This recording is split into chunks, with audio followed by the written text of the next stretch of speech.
Hello everybody. So today we have an interesting couple of cases which overlap, and this is the precisely reason I've included these cases today. So there are two different cases, both with similar clinical and histological picture, but there are slight differences, and we'll see if we can differentiate them. So this is a first patient is a patient with psoriasiform hyperkeratotic plaques on the anterior ankle area. You can see this here. Now both of them are sort of middle-aged adults. It doesn't matter male or female. They don't have any lesions elsewhere. So what about the histopics in the first case? What you're seeing here on low part is regular hyperplasia, which is psoriasiform in the sense that whenever hyperplasia is psoriasiform, it's sort of regular, then with acanthosis you can call it psoriasiform. However, what is unusual is that there is also papillomatosis. Papillomatosis can be seen in acral areas when there is chronic scratching. So this sort of undulation is what we call papillomatosis. But also notice that the retiridges all appear quite sawtoothed. Can you see that? They appear as if they've been sawed about, isn't it? Technically, the term sawtooth is used in the context of lichen planus when you see lichen inflammation eating into the retiridges and causing a sawtooth pattern. But then, sawtooth is sawtooth. These are sawtooth retiridges. What you're also seeing here is suprapapillary plate thinning. You can see the suprapapillary plate. This is the papillary dermis, and the suprapapillary plate is extremely thin here. You can see a small amount of you can see here there is marked compact hyperkeratosis.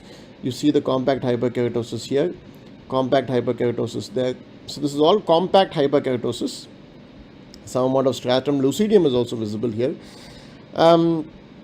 This is focal vacuolar interface change. You can see here there's not much in the way of inflammation. There are vertically aligned collagen fibers in the papillary dermis. Now this is usually a feature of chronic pruritus, so any lesion which is chronically scratched, which may include psoriasis actually. Technically, I mean, if you go by the books, it's a typical feature of prurigo nodularis. But then if it is a lesion of itchy psoriasis and that has been scratched, you will see vertically aligned collagen fibers. And focally you're seeing epidermal spongiosis. So you're seeing epidermal spongiosis, focal vacuolar interface change here, vertically aligned collagen fibers, irregular psoriasiform hyperplasia, sawtooth retiridges. They're not club shaped. So generally, if in typical psoriasis, you need to see these sort of bulbous tips in the retiridges which tend to club together. This is absent here. Okay, so the bulbous tips are absent here. Next, what else do we see? So what else? Spongiosis is present, vacuolar interface change is present, lichenoid interface change is absent. Lichenoid interface change we refer to when the inflammation is quite dense. This is absent here. There is psoriasiform acanthosis, there is compact hyperkeratosis, parakeratosis is absent here. Wedge-shaped hyperkeratosis disproportionate to the amount of acanthosis. So there is wedge-shaped hypergranulosis. Wherever there is a follicular del, you see this hypergranulosis which is wedge-shaped, but this is not disproportionate to the acanthosis. It is quite proportionate. Whenever you see such an acanthotic lesion, especially around the hair follicles or infundibular areas, you do see hypergranulosis to this extent. So it is not disproportionate. Suprapapillary plate thinning is present, vertically aligned collagen fibers are present, dilated capillary loops are also present. So these are dilated capillary loops in the papillary dermis. You can see them here, even on low part. So these are also present. Then you see sawtooth retiridges, but elongated retiridges with bulbous tips and clubbing with each other is absent. There is elongation, there is clubbing, but bulbous tips are absent. So this answer here is absent. What about the second case? Second case looks a bit more psoriasiform. First case, you would probably just go with lichen simplex chronicus. This second case looks more psoriasiform, slightly more silvery scales, lesions also on the toes, which tend to make you wonder if there is an element of psoriasis here. Let us see what the histological picture shows.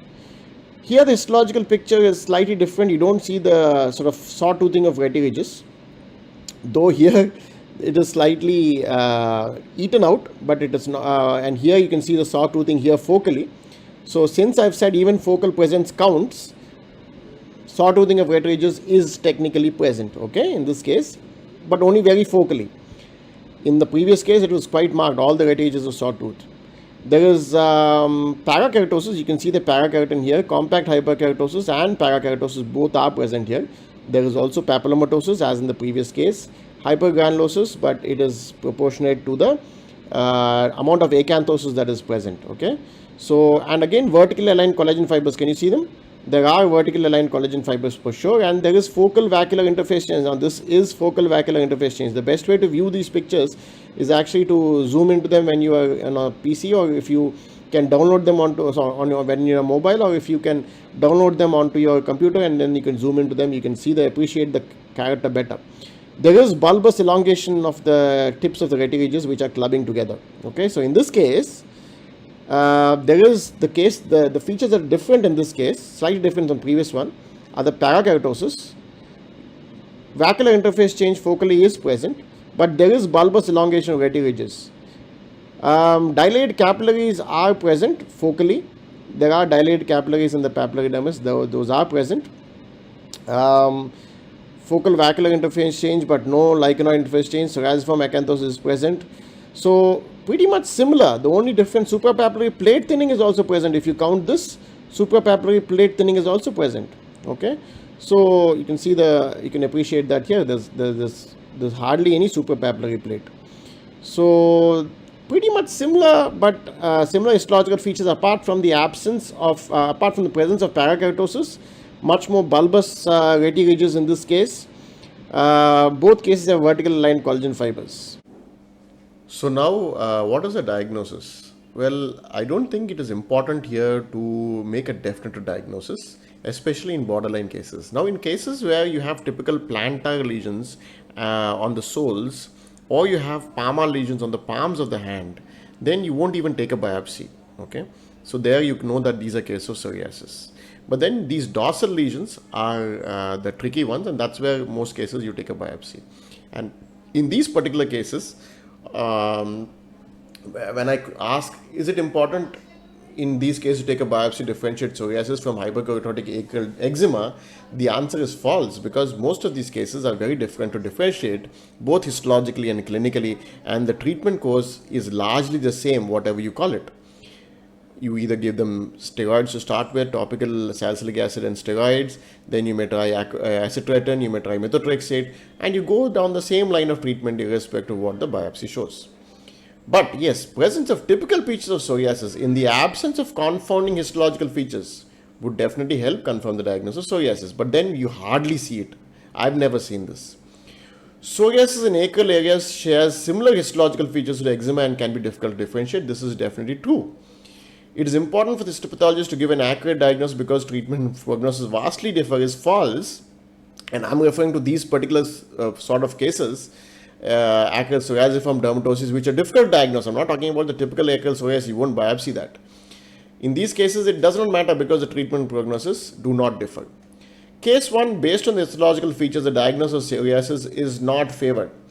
Now, what did we say the histological features in case 1 were? In case 1, what are the features favoring psoriasis?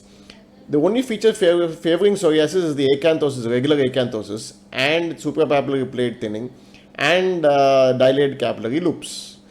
The sharp pointed retiridges, the papillomatosis, lack of parakeratosis is really unusual in cases of psoriasis. So the answer here is, the question specifically was, does it favor the let us see what the question is. Based on the histological features of the diagnosis of psoriasis is not favored. Yes, I wouldn't favor the diagnosis of psoriasis based on this particular picture, but it is a tricky question. If you've got this wrong, don't beat yourself up for it. The question is really based on the wording. If I said, can we exclude psoriasis based on histological features, the answer would be no or false.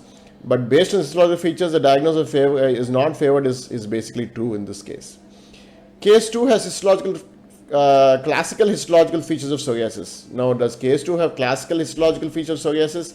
There is some parakeratosis and suprapapillary plate thinning, but it is not classical. This is by no means classical. This is a non-specific picture. You have some vacuolar interface change, also some evidence of early sawtoothing here. If you're seeing subcorneal pustules and spongiosis, subcorneal pustules, then you can make a definite diagnosis of psoriasis, especially in the presence of confluent parakeratosis.